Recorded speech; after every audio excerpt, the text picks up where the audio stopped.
Hello friends, welcome back to our channel. പുതിയൊരു വീഡിയോയിലേക്ക് എല്ലാവർക്കും സ്വാഗതം. വീണ്ടും നമ്മൾ ഇന്നും ഡിസ്കസ് ചെയ്യാൻ പോകുന്നത് ഇൻഷുറൻസ് ക്ലോസ് തന്നെയാണ്. അത് കുറേ കിടപ്പുണ്ട്. അതിനകത്തുനിന്ന് വളരെ ഇമ്പോർട്ടൻ്റ് ആയിട്ടുള്ളത് മാത്രമേ ഞാൻ നിങ്ങളുമായിട്ട് ഷെയർ ചെയ്യുന്നുള്ളൂ. ഇന്ന് നമുക്ക് കുറച്ച് ടേംസ് നോക്കാം, അതിൻ്റെ മീനിങ്സ് എന്താണ്, എന്തൊക്കെ സിറ്റുവേഷൻസിലാണ് നമ്മൾ ഇൻഷുറൻസിൽ അത് യൂസ് ചെയ്യുന്നത്. അതുപോലെ തന്നെ കോഡിങ് പഠിക്കുന്നവർക്ക് ഇതൊക്കെ ചില ക്വസ്റ്റ്യൻസിനകത്തൊക്കെ നമുക്ക് വരാറുണ്ട്. ലൈക്ക് ഓരോ ആ ടേംസ് വെച്ചിട്ടായിരിക്കും ചിലപ്പോൾ ക്വസ്റ്റ്യൻസ് ഒക്കെ വരുന്നത്. അപ്പോൾ നിങ്ങൾക്ക് അതൊക്കെ എങ്ങനെയാണെന്ന് മനസ്സിലാക്കാൻ വേണ്ടിയാണ് ഞാൻ ഈ വീഡിയോ ഷെയർ ചെയ്യുന്നത്. നമുക്ക് ആദ്യം ഏതൊക്കെ വേർഡ്സ് ആണ് ഇന്ന് ഡിസ്കസ് ചെയ്യുന്നതും അതിൻ്റെ മീനിങ്സ് എന്താണെന്നൊക്കെ നമുക്ക് നോക്കാം. So video കാണാമേ.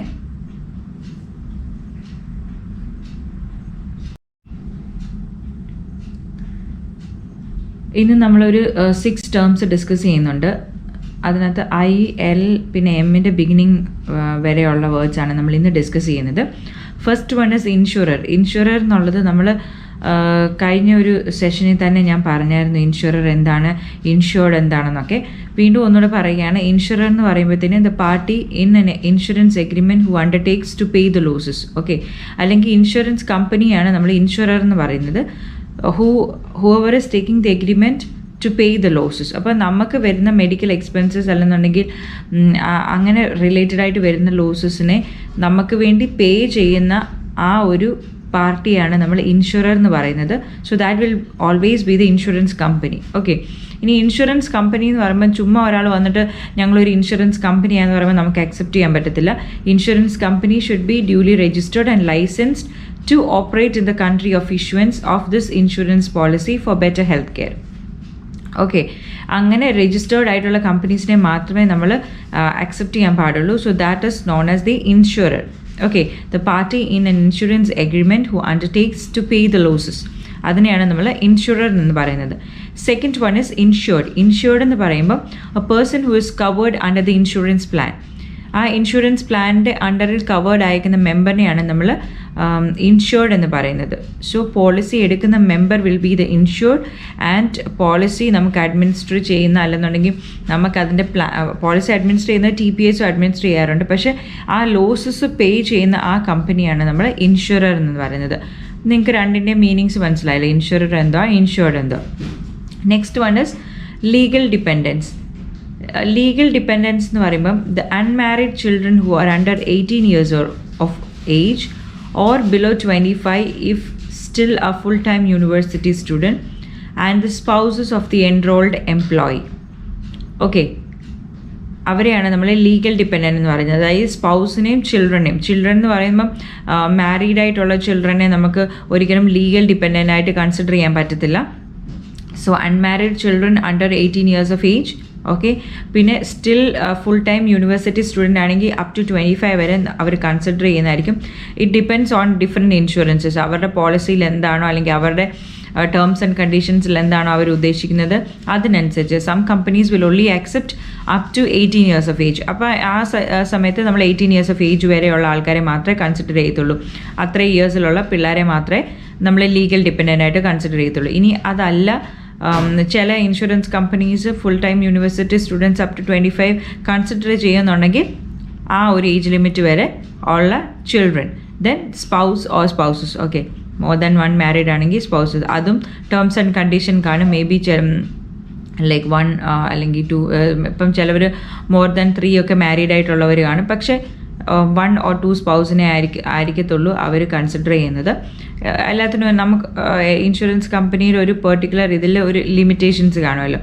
So legal dependents എന്ന് പറയുമ്പോൾ unmarried children who are under 18 years of age or below 25 if it's a full time university student and the spouse or the spouses of the enrolled employee. Okay, ഇതാണ് legal dependents എന്ന് പറയുന്നത്. ഇതിനകത്ത് 2 type വരാറുണ്ട്. Group insurance എടുക്കുകയാണെന്നുണ്ടെങ്കിൽ sometimes company will be giving insurance policies to the employees as well as to the legal dependents. അങ്ങനെയാണെന്നുണ്ടെങ്കിൽ company തന്നെ pay ചെയ്തിട്ട് എംപ്ലോയീസിന് company തന്നെയാണ് കൊടുക്കുന്നത്.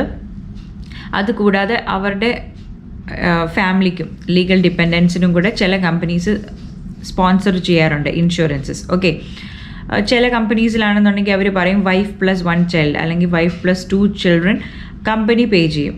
വേറെ ഇനി അതിൽ കൂടുതൽ കുട്ടികളുണ്ടെന്നുണ്ടെങ്കിൽ നമ്മൾ തന്നെ നമ്മുടെ നമ്മൾ തന്നെ പേ ചെയ്തിട്ട് അതിൻ്റെ കൂടെ നമുക്ക് അവർ ആഡ് ചെയ്ത് തരും, പക്ഷേ നമ്മൾ പേ ചെയ്യേണ്ടി വരും. ഓക്കെ, ഇനിയും ഈ ലീഗൽ ഡിപ്പെൻഡൻസിന് ഇനിയും അതുപോലെ തന്നെ ഇൻഡിവിജ്വൽ പ്ലാൻ ആണെന്നുണ്ടെങ്കിൽ ഒരു മെമ്പറിന് ഇൻഡിവിജ്വൽ ഇൻഷുറൻസ് എടുക്കുമ്പോൾ അതിൻ്റെ കൂടെ നമുക്ക് ലീഗൽ ഡിപ്പെൻഡൻസിനെ ആഡ് ചെയ്യാൻ പറ്റും. ഇതാണ് 2 കാറ്റഗറി ഓഫ് ഇൻഷുറൻസസ്, ഗ്രൂപ്പ് ഇൻഷുറൻസും ഇൻഡിവിജ്വൽ ഇൻഷുറൻസും. ഇതിനകത്ത് രണ്ടിനകത്തും എങ്ങനെയാണ് ലീഗൽ ഡിപ്പെൻഡൻസിനെ ആഡ് ചെയ്യുന്നതെന്നാണ് ഞാൻ പറയുന്നത്. ഇനി next one is limit. Limit എന്ന് പറയുമ്പം the maximum amount of benefits that the insurance company agrees to pay on a loss. Okay, the maximum amount of the benefits the insurance company agrees to pay on a loss. അതിനെയാണ് നമ്മൾ limit എന്ന് പറയുന്നത്. It can B 2 types. Annual ലിമിറ്റും ഉണ്ട്, അതുപോലെ തന്നെ particular benefit ലിമിറ്റും ഉണ്ട്. ആനുവൽ ലിമിറ്റ് എന്ന് പറയുമ്പോൾ ഒരു 5,000 USD ആണ് നമ്മുടെ ഇൻഷുറൻസ് പോളിസിയുടെ ആനുവൽ പ്രീമിയം അല്ല, ആനുവൽ നമുക്ക് ഉള്ള കവറേജ് എന്ന് പറയുന്നത്. ഓക്കെ, അതുപോലെ തന്നെ ഇപ്പോൾ UAയിലൊക്കെ എടുക്കുകയാണെന്നുണ്ടെങ്കിൽ ചെറിയ ഇൻഷുറൻസസിലൊക്കെ വരും. ഇപ്പം ഒരു നോർമൽ ആവറേജ് രീതിയിലുള്ള ഇൻഷുറൻസസ് ഒക്കെ ആണെന്നുണ്ടെങ്കിൽ 150,000 AED ആയിരിക്കും നമ്മുടെ ആനുവൽ കവറേജ് എന്ന് പറയുന്നത്. So that will be the annual limit. Okay, annual ലിമിറ്റിൽ വരുന്നതാണ് ആ 150,000 AED എന്ന് പറയുന്നത്.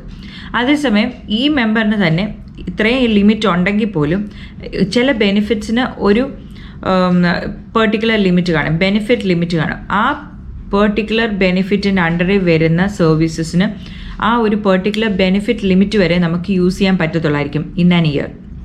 ഫോർ എക്സാമ്പിൾ ഒപ്റ്റിക്കലിന് ഇപ്പം 1,000 dirhams ആണ് നമ്മുടെ ഒപ്റ്റിക്കൽ ലിമിറ്റ് പെർ ഇയർ വെച്ചിരിക്കുന്നതെന്നുണ്ടെങ്കിൽ whatever services comes under optical benefit നമ്മൾ ആ ഒരു പെർട്ടിക്കുലർ പോളിസി ഇയറിൽ അപ് ടു 1,000 AED മാത്രമേ നമ്മൾ പേ ചെയ്യത്തുള്ളൂ. മോർ ദാൻ ദാറ്റ് വരുവാണെന്നുണ്ടെങ്കിൽ നമ്മൾ റിജക്റ്റ് ചെയ്യും. Claimed amount of so and so is denied as the annual benefit limit is already utilised. Okay, so നമുക്ക് ലിമിറ്റ് എന്ന് പറയുമ്പോഴത്തേനും it can be of 2 types, annual limit and benefit limit. Annual limit എന്ന് പറയുമ്പോഴത്തേനും the maximum amount the insurance company agrees to pay per annum, okay, for the entire policy. അതിനെയാണ് അല്ലെങ്കിൽ ആ ഒരു മെമ്പറിൻ്റെ insurance plan. Okay, അതിനെയാണ് നമ്മൾ annual limit എന്ന് പറയുന്നത്. അതേസമയം ബെനിഫിറ്റ് ലിമിറ്റ് എന്ന് പറയുമ്പോൾ ഓപ്റ്റിക്കൽ, ഡെൻറ്റൽ, മെറ്റേണിറ്റി ഇങ്ങനെയുള്ള സ്പെസിഫിക് സർവീസസിന് അതിൻ്റേതായ പെർ ഇയറിൽ അതിൻ്റേതായ ബെനിഫിറ്റ് ലിമിറ്റ് ഉണ്ട്. ആ ലിമിറ്റിന് വരെ നമുക്ക് പേ ചെയ്യാൻ പറ്റത്തുള്ളൂ. ഫോർ എക്സാമ്പിൾ ഞാനിപ്പോൾ ഒപ്റ്റിക്കൽ പറഞ്ഞു, അതുപോലെ തന്നെ മെറ്റേണിറ്റി ചിലവർക്കാണെങ്കിൽ 15,000 AED അല്ലെങ്കിൽ 20,000 AED അല്ലെങ്കിൽ 10,000 AED ഒക്കെ അവരുടെ പെർ ഇയറിൽ അവർക്ക് മെറ്റേണിറ്റി ലിമിറ്റ് കാണത്തുള്ളൂ. So whatever OP or IP services we are covering under maternity up to ആ ലിമിറ്റ് വരെ നമുക്ക് കവർ ചെയ്യാൻ പറ്റത്തുള്ളൂ. അത് കഴിഞ്ഞ് കഴിയുമ്പോഴത്തേനും അതിനെ അവർ ഡിനൈ ചെയ്യും. ഓക്കെ, ലിമിറ്റ് തീർന്നു എന്ന് പറഞ്ഞിട്ട്. അതാണ് ലിമിറ്റ് എന്ന് പറയുന്നത്. ഇനി next one is loading. Administration cost paid upon purchasing ഇൻഷുറൻസിനെയാണ് നമ്മൾ ലോഡിംഗ് എന്ന് പറയുന്നത്. Okay, so administration cost paid upon purchasing an insurance policy or an insurance, അതിനെയാണ് നമ്മൾ ലോഡിംഗ് എന്ന് പറയുന്നത്.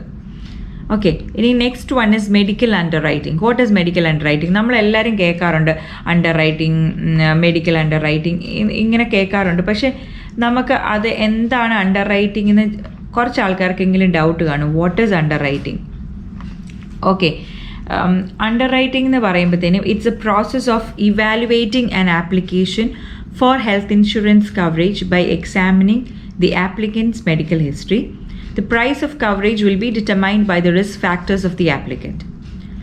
ആദ്യമേ തന്നെ നമ്മളൊരു ഇൻഷുറൻസ് പോളിസി എടുക്കാൻ വേണ്ടി ഒരു ഇൻഷുറൻസ് കമ്പനിയോ അല്ലെങ്കിൽ ബ്രോക്കറിനെയോ ഒക്കെ നമ്മൾ ഒരു എൻകൗണ്ടർ ചെയ്യുമ്പോഴത്തേനും അവർ പറയാറുണ്ട്, ലൈക്ക് അവരൊരു ഡിക്ലറേഷൻ ഫോം നമുക്ക് തരാറുണ്ട്. ഈ ഡിക്ലറേഷൻ ഫോം നമുക്ക് കിട്ടിക്കഴിയുമ്പം അതിനകത്ത് കുറേ കാര്യങ്ങൾ കാണും. ലൈക്ക് നമ്മുടെ past medical history, present medical history, പിന്നെ അതുപോലെ തന്നെ എന്തെങ്കിലും ക്രോണിക് ആയിട്ടുള്ള ഡിസീസസ് ഉണ്ടോ, are we taking any medication, ഇങ്ങനെയുള്ള കാര്യങ്ങൾ, എന്തെങ്കിലും പ്രീവിയസ് സർജറീസ് നമുക്ക് അണ്ടർഗോ ചെയ്തിട്ടുണ്ടോ, അതുപോലെ അങ്ങനെ കുറേ ഡീറ്റെയിൽസ് അവർ ചോദിക്കും. ഓക്കെ, ഇതിൻ്റെ എല്ലാം നമ്മൾ ശരിക്കും ചില ആൾക്കാർ വിചാരിക്കും ഓക്കെ ഇതൊന്നും നമുക്ക് റിവീൽ ചെയ്യേണ്ട കാര്യമില്ല, നമുക്ക് ഡയറക്റ്റ്ലി ഇൻഷുറൻസ് പോളിസി ഒരെണ്ണം എടുത്താൽ മതിയല്ലോ എന്ന് വിചാരിച്ച് ചില ആൾക്കാർ ഇതൊന്നും റിവീൽ ചെയ്യാതെ ഇൻഷുറൻസ് എടുക്കാറുണ്ട്. പക്ഷേ നമ്മൾ ചിലപ്പോൾ ഈ ലോ കോസ്റ്റ് പ്ലാനൊക്കെയാണ് എടുക്കുന്നതെന്നുണ്ടെങ്കിൽ നമുക്ക് അപ്പം ആ ഒരു ഇതിൽ നമുക്ക് 6 months വെയിറ്റിംഗ് പീരീഡ് ഒക്കെ വരാനുള്ള ചാൻസസ് ഉണ്ട്. അങ്ങനെ വരുമ്പോൾ നമ്മൾ ഈ 6 months വെയിറ്റിംഗ് പീരീഡ് വരുമ്പോഴത്തേന് എന്തെങ്കിലും ഒരു ക്രോണിക് ഡിസീസിന് പിന്നെ ബിഫോർ 6 months നമുക്ക് പോയി ട്രീറ്റ്മെൻറ്റ് എടുക്കണമെന്നുണ്ടെങ്കിൽ ഒരിക്കലും നടക്കത്തില്ല. അതുകൊണ്ട് തന്നെയാണ് നമ്മുടെ പ്രീമിയം വെച്ചിട്ട് കൂടിയാലും നമ്മൾ എല്ലാ മെഡിക്കൽ കണ്ടീഷൻസ് നമ്മളിപ്പോൾ അണ്ടർഗോ ചെയ്യുന്ന ഏതൊക്കെ മെഡിക്കൽ കണ്ടീഷൻസ് ഉണ്ടോ അതൊക്കെ നമ്മൾ റിവീൽ ചെയ്യണം. അത് റിവീൽ ചെയ്താൽ മാത്രമേ ഇൻഷുറൻസ് കമ്പനിക്ക് പ്രോപ്പറായിട്ടുള്ള മെമ്പറുടെ ഹിസ്റ്ററി ഇവാലുവേറ്റ് അല്ലെങ്കിൽ ആ ഒരു ആപ്ലിക്കൻറ്റിൻ്റെ ഹിസ്റ്ററി ഇവാലുവേറ്റ് ചെയ്തതിന് ശേഷം അവർക്ക് ആ ഒരു കവറേജിൻ്റെ പ്രൈസ് അല്ലെങ്കിൽ നമ്മുടെ ആനുവൽ പ്രീമിയം എത്ര ആയിരിക്കണം എന്നുള്ളത് ഡിസൈഡ് ചെയ്യാൻ പറ്റത്തുള്ളൂ. ഓക്കെ, നമ്മളിപ്പോൾ ഒരു 3,000 dirhams അല്ലെന്നുണ്ടെങ്കിൽ ഒരു 2,500 dirhamsൻ്റെ പോളിസി എടുക്കുന്നുണ്ടെങ്കിൽ അവർ നമുക്ക് തരുന്നത് 150,000 അല്ലെങ്കിൽ 200,000 ഈഡിയുടെ ആനുവൽ കവറേജ് ആയിരിക്കും. അതിനകത്ത് ഒരുപാട് ലിമിറ്റേഷൻസും കാര്യങ്ങളൊക്കെ ഉണ്ടായിരിക്കും. സോ അത് അവർക്ക് പ്രോപ്പറായിട്ട് അണ്ടർ റൈറ്റിംഗ് ചെയ്യണമെന്നുണ്ടെങ്കിൽ നമ്മൾ നമ്മുടെ എക്സാക്റ്റ് ആയിട്ടുള്ള മെഡിക്കൽ ഹിസ്റ്ററി അതുപോലെ തന്നെ ഇപ്പോൾ എൻകൗണ്ടർ ചെയ്യുന്ന ഏതെങ്കിലും ഡിസീസസ് ഉണ്ടെന്നുണ്ടെങ്കിൽ അതിൻ്റെ പ്രസൻറ്റ് മെഡിക്കൽ ഹിസ്റ്ററി ഇതെല്ലാം കറക്റ്റായിട്ട് തന്നെ നമ്മൾ കൊടുക്കണം. അതുപോലെ തന്നെ മെറ്റേണിറ്റി ഇപ്പോൾ നമ്മൾ പ്രഗ്നൻ്റ് ആവുന്നതിന് മുമ്പാണ് ഇൻഷുറൻസ് എടുക്കുന്നതെന്നുണ്ടെങ്കിൽ ഓക്കെ, പ്രഗ്നൻ്റ് ആയതിന് ശേഷമാണ് എടുക്കുന്നതെന്നുണ്ടെങ്കിൽ ഓൾവേസ് നമ്മളത് റിവീൽ ചെയ്യണം. ചില ആൾക്കാർ ഫസ്റ്റ് ഒരു 1 month അല്ലെങ്കിൽ 2 monthsനകം നമ്മൾ ഇൻഷുറൻസ് എടുക്കുകയാണെങ്കിൽ നമ്മളത് റിവീൽ ചെയ്യാതിരിക്കും. പക്ഷേ at the time of delivery അത് വീണ്ടും അത് പ്രശ്നത്തിലേക്ക് വരും. ബിക്കോസ് നമ്മൾ 2 months അല്ലെങ്കിൽ 3 months ആകുമ്പോഴാണ് ഇൻഷുറൻസ് എടുക്കുന്നത്. ഇൻഷുറൻസ് കമ്പനിക്ക് അറിയത്തില്ല whether we are pregnant or not. നമ്മളത് അതിൻ്റെ വീണ്ടും കൺസൾട്ടേഷനും കാര്യങ്ങൾക്കൊക്കെ ചെല്ലുന്നുണ്ട്. ഡോക്ടർ എക്സാക്ട് LMP അല്ലെന്നുണ്ടെങ്കിൽ ഇപ്പോൾ എത്ര വീക്സ് ഓഫ് ഗെസ്റ്റേഷൻ ആയെന്നായിരിക്കും എഴുതുന്നത്. സോ അങ്ങനെ വരുന്നുണ്ടെങ്കിൽ നമ്മുടെ അണ്ടർ റൈറ്റിങ്ങിൽ അവർ എന്തെങ്കിലും ക്ലോസ് വെച്ചിട്ടുണ്ടെങ്കിൽ അല്ലെങ്കിൽ മെറ്റേണിറ്റിയുടെ IP ഇത്ര മന്ത് കഴിഞ്ഞിട്ടേ നമ്മൾ കവർ ആക്കത്തുള്ളൂ അങ്ങനെ എന്തെങ്കിലും വെച്ചിട്ടുണ്ടെങ്കിൽ ഉറപ്പായിട്ടും നമുക്കത് പിന്നീട് പ്രോബ്ലം ആവും. നമ്മൾ ഇത്രയും പൈസ കൊടുത്ത് എടുത്തിട്ടും അത് പ്രോബ്ലം ആവാറുണ്ട്. ഞാനിത് ഇൻഷുറൻസ് എടുക്കാൻ പോകുന്ന ആൾക്കാർക്കാണ് ഇത് പറയുന്നത് കേട്ടോ. ഇൻഷുറൻസ് വർക്ക് ചെയ്യുന്ന ആൾക്കാർക്ക് ഇതിനെക്കുറിച്ച് അറിയാം. ഞാൻ ഇത് ഇൻഷുറൻസ് എടുക്കാൻ ആഗ്രഹിക്കുന്ന ആരെങ്കിലും വീഡിയോ കാണുന്നുണ്ടെങ്കിൽ ഇത് നമ്മുടെ മൈൻഡിൽ വെക്കണം. അതിനുവേണ്ടിയാണ് പറയുന്നത്. സോ മെഡിക്കൽ അണ്ടർ റൈറ്റിംഗ് എന്ന് പറയുമ്പോൾ നമ്മൾ it's a process of evaluating an application of health insurance coverage by examining the applicant's history and based on the applicant's history the price of coverage will be determined. Okay, ഇനി last one is maternity benefit. നമ്മൾ മുമ്പേ limit പറഞ്ഞപ്പോൾ ഞാൻ പറഞ്ഞായിരുന്നു annual ലിമിറ്റും benefit ലിമിറ്റും. Okay, അപ്പോൾ each ബെനിഫിറ്റിനകത്ത് ഒരു സെപ്പറേറ്റ് ബെനിഫിറ്റിനകത്ത് വരുന്ന കാര്യങ്ങളാണ് അല്ലെങ്കിൽ ഒരു സെപ്പറേറ്റ് ബെനിഫിറ്റ് ലിമിറ്റിൽ വരുന്ന കാര്യങ്ങളാണ് നമ്മുടെ മെറ്റേണിറ്റി, ഓപ്റ്റിക്കൽ, ഡെൻ്റൽ ഇങ്ങനെയൊക്കെ. So what is maternity benefit? Maternity benefit എന്ന് പറയുമ്പോൾ benefit used for the treatment during normal or caesarean delivery, medically necessary abortions or miscarriage, any complications arising therefrom, and then antenatal and postnatal treatment as medically necessary. So antenatal treatment, postnatal treatment.